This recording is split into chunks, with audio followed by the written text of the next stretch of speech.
Hey everyone, Sam from United People's TV here with an immediate match review after Man United's 1-0 win over Watford. That was not a vintage performance, but that was a huge 1-0 win. Man City lost to Liverpool, Arsenal lost to Swansea, Spurs lost to West Ham. That means we're now level on points with Man City in fourth. We're only 4 points behind Arsenal, and we know what they're like at the end of the season. They're going to bottle it. So maybe even third isn't off the cards. Let's get to the performance itself. That first half was really poor from United. I'm not really sure whether we were drunk or not, but our defence was pretty bad. If you're looking at Daily Blind, you had Timothy Fosu-Mensah making his debut. I actually thought he played pretty well for a person making his debut. But if you were told that one of those defenders was making their debut, you wouldn't have said Fosu-Mensah, you would have said Daily Blind. He seemed to lose the ability to pass the ball. I'm not really sure what he was doing quite a lot of the time, but he survived. He got lucky because Watford couldn't finish their dinner tonight. Watford had so many chances to score. David De Gea made a couple of crucial saves, but they were missing chances left, right and centre.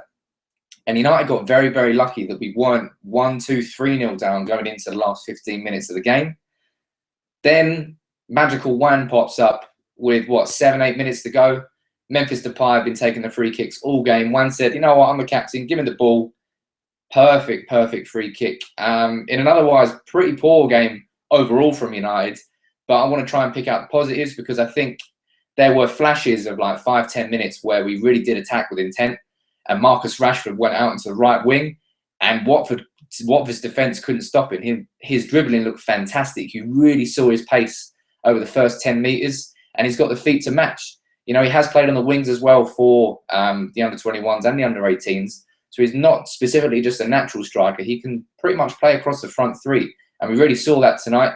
Yes, he might not have scored, but out of those front three of him, Martial and Memphis, I thought Rashford looked the most electric. He was the one getting fans towards the edge of their seats. And you got to love that. What else can we talk about? You say it was good to see Martial coming back. We also had Darmian coming back from injury. He came on as well. But that's a big win. That makes it 4 wins out of 4. That goes back to Shrewsbury, Midtjylland, Arsenal, and Watford. And that gives us real momentum. We're now going into West Brom at the weekend. And then we've got a huge couple of weeks. We're going to have Liverpool. Then we've got West Ham in the FA Cup. Then we've got Liverpool again. And then we've got Man City away. Now, we're level on points with City. Yes, they have a game in hand. But City haven't won 2 consecutive games in the Premier League since, I think, October. They're just looking like the Pellegrini Guardiola news has completely knocked the stuffing out of them, which, you sort of expected. And that gives United a big opportunity. The top 4 is definitely there for us to take this season. And who knows, the way that the teams above us are playing, maybe we can get even higher. I'm just really happy. That was quite a shit performance from United, but we snuck a 1-0 win out of it. That's the trait we always used to have. Even when we're playing shit, we still somehow managed to win. And that makes all the difference when you're looking to sort of build momentum, is that instead of drawing or losing those games when you're playing badly, if you somehow sneak that into a win, you can carry your momentum into the next game. And as I said, West Brom away, Tony Pulis is basically turned West Brom into Stoke. So that won't be an easy game. But main positives from tonight, I thought Timothy Fosu-Mensah has got to be happy with that debut. I think he saved us quite a few times with some seriously good tackles. Yes, he was a bit overeager, but he's an 18-year-old making his Premier League debut. Sort of expected that. Daily Blinds, not sure what you were doing there. Don't want to see that again. Morgan Schneiderlin, again, commanded it in midfield alongside Ander Herrera. That's looking like a nice partnership together. Varela, again, sort of proved that he should be keeping that right-back spot. I really like Varela. Last few games, he's really come in. He's done very well. Who else do we have? Lingard came on, made a little bit of a difference, but I suppose not too much. He only had about 15 minutes to play.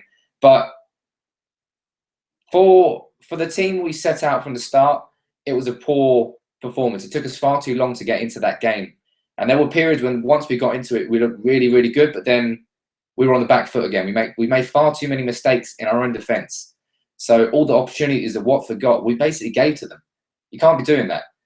Luckily, we had David De Gea in goal, and he stopped Watford on quite a few occasions. But United have come away with a very gritty win tonight, and that's all that matters. And now we've got 4 wins in a row heading into West Brom. You've got to be happy with that. Let me know in the comments below your thoughts on the game. Obviously, Ira's outside Old Trafford. He'll be speaking to a few fans as well. So make sure you come back later. Drop a like on the video and subscribe to United People's TV if you are new. And we'll see you soon. Take it easy, Reds.